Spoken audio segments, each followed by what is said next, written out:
that Australia's, you said this last year, Australia's Pacific pivot risks being undermined by its position on climate change. What did you mean by that? Well, I've always said that that Australia has got a very critical role in the climate debate for many reasons. One, because it's in the neighborhood of the most vulnerable countries in the world, and so in that region, Australia is always looked at as taking a leadership role, and I always believe that Australia should actually take that leadership role much more seriously. I know it has the capacity to do it, but it just needs to have the political will to do it.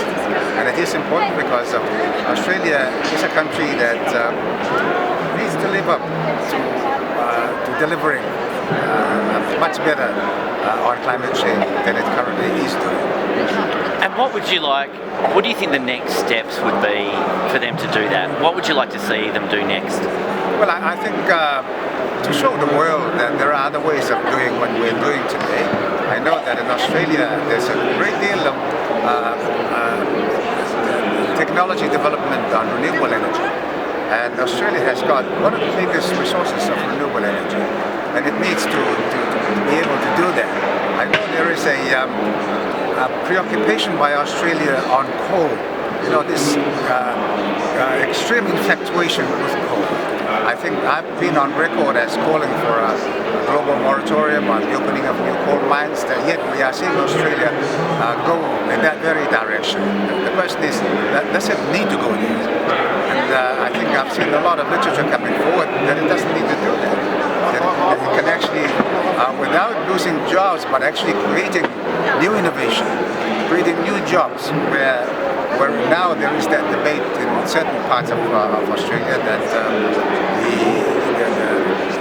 cutting down on coal extraction would result in the loss of jobs by many people. I don't believe that is necessarily true, and if it is the case, then it's got to be a more innovative approach to doing it. I know I have spoken to the union people in Australia, and they say we can see this happening, but we need alternatives, we need options. And so this is what needs to be done. Investment, new investment in the development of renewable energy as alternatives to what is happening on the coal front. The first time we met was in Paris, at the Paris COP, now a few years ago now. How would you describe progress in the international negotiations since Paris, particularly through the lens of the plight of Pacific Island nations? Well, I can say that before Paris there was not a lot of hope. After Paris there was a great deal of hope with the conclusion of the Paris Agreement. But after Paris there's been a gradual withdrawal of many things. We've seen a lot of things happening. Here record temperatures are being witnessed. The fires that you are experiencing in Australia is new. I mean, I was there in Australia around about October last year, and I was suggesting that if we don't do this, these kind of things will happen, because fires are not new to Australia, but the intensity and the extent as to what's happening today, that is new.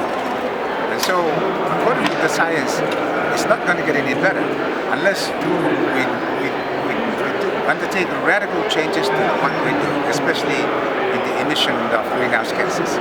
So unless we do that, unless we can deliver on that, what's happening today in Australia, according to the science, not my predictions, according to the science, is going to get a lot worse. And so are we prepared as leaders to subject our people to that ongoing process?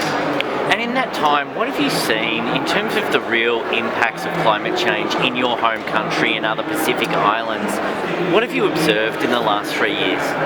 Well, from our own experience, I mean, living with flooding is not new for us. But with the frequency that is happening, that is new. And also with the intensity that is happening, that is new. And so it may be gradual, but certainly very progressive.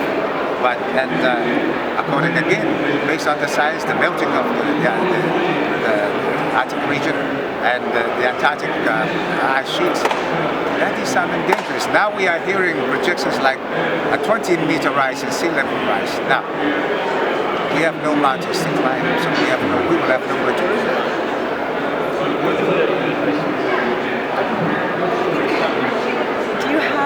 What is the message that you would send then to world leaders here at this COP, including the Australian government, right, about the kinds of action we need to see and the kind of ambition we need to see?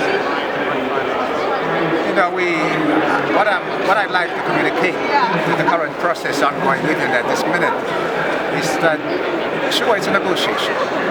But who are we negotiating against? Because nature is not taking part in this negotiation. Nature is not saying this is how much you can take from me. I mean, our scientists have done that for us.